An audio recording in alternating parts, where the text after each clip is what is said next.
Phone tapping కేసులో SIT మళ్లీ విచారణ ప్రారంభించింది. మాజీ సీఎం కేసీఆర్, వైఎస్టీ రాజశేఖర్ రెడ్డిని ప్రత్యేక దర్యాప్తు బృందం అధికారులు ప్రశ్నిస్తున్నారు.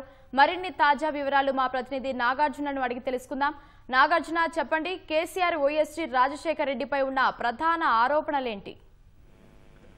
ఫోన్ ట్యాపింగ్ కేసులో గత కొన్ని రోజులుగా స్తబ్దుగా ఉన్నటువంటి ఫోన్ ట్యాపింగ్ కేసు మళ్లీ ఊపందుకుంది. ఈ కేసుకు సంబంధించి కొత్తగా ఛార్జ్ తీసుకున్నటువంటి సిపి సజ్జనార్ కొన్ని రోజుల క్రితం ఒక రివ్యూ నిర్వహించారు. ఆ రివ్యూలో పాల్గొన్నటువంటి సిట్ అధికారులు, ఇతర గతంలో వెస్ట్ జోన్ డీసీపీగా పనిచేసినటువంటి విజయ్ కుమార్, ఇతర అధికారులతో ఆయన ఒక ప్రత్యేక రివ్యూ మీటింగ్ ఏర్పాటు చేశారు. కేసు ఏ దశలో ఉంది, ఇప్పటి వరకు చేసినటువంటి ఛార్జ్ షీట్లు, ఇతర అంశాల మీద ఆయన రివ్యూ చేశారు. ఆ తర్వాత ఆ కేసు విచారణ ఏ విధంగా కొనసాగించలేదు కొంత దిశానిర్దేశం చేసినట్టుగా తెలుస్తుంది. ఇందులో భాగంగానే ఈ రోజు అతన్ని రావాలని నిన్న నోటీసులు ఇచ్చారు.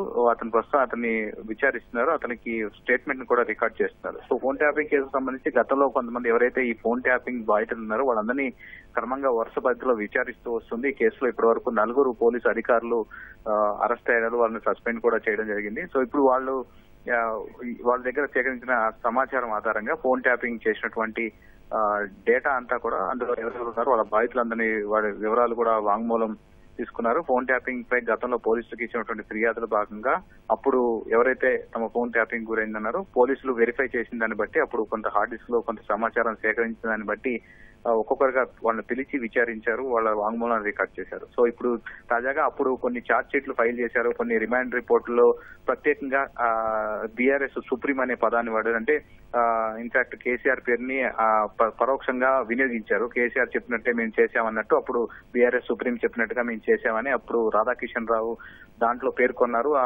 కన్ఫెషన్ స్టేట్మెంట్ లో కూడా పోలీసులు కోర్టుకు సమర్పించినటువంటి దాంట్లో అదే ప్రస్తావించారు. సో దీని ఆధారంగా ఇప్పుడు ఓఎస్డీ విచారణ కొంత కీలకంగా మారిందని చెప్పాలి. అప్పుడు జరిగినటువంటి పరిణామాలు ఎన్నికల సమయంలో ఎన్నికల కంటే ముందు 2023 2019 ఎన్నికలకు సంబంధించినటువంటి వ్యవహారానికి సంబంధించి అప్పుడు జరిగినటువంటి ఫోన్ ట్యాపింగ్ 2023కు ఎన్నికలు సమీపిస్తున్న వేళ జరిగినటువంటి ఫోన్ ట్యాపింగ్ వ్యవహారానికి సంబంధించి అప్పుడు విచారణ అంతా కూడా చేస్తూ ఉన్నారు. అప్పుడు బీజేపీ ఇతర నేతలందరూ కూడా ఫోన్ ట్యాపింగ్ చేశామని అప్పుడు అరెస్ట్ అయినటువంటి నిందితులు కూడా చెప్పడం జరిగింది. సో దీన్ని బేస్ చేసుకొని ఇప్పుడు కన్ఫెషన్ స్టేట్మెంట్ లో దాంతోపాటుగా రిమాండ్ ట్రిప్ లో ప్రస్తావించినటువంటి బీఆర్ఎస్ సుప్రీం అనే పదానికి సంబంధించి అప్పుడు కేసీఆర్ ఓఎస్డీ రాజశేఖర్ రెడ్డిని విచారించడం కొంత ప్రాధాన్యత సంతరించుకుంది. దీని తర్వాత మరికొంతమంది విచారణ కూడా చేసే అవకాశం ఉన్నట్టుగా తెలుస్తోంది. ఇప్పటి వరకు అందినటువంటి సమాచారం మేరకు ఈ రోజు ఉదయం 10:30 గంటలకు అతను జూబ్లీహిల్స్ లో ఉన్నటువంటి సిట్ అధికారులు ఎదుట విచారణకు హాజరయ్యారు. ప్రస్తుతం అతను విచారిస్తున్నారు. అతను స్టేట్మెంట్ రికార్డ్ చేయనున్నారు. మరొకసారి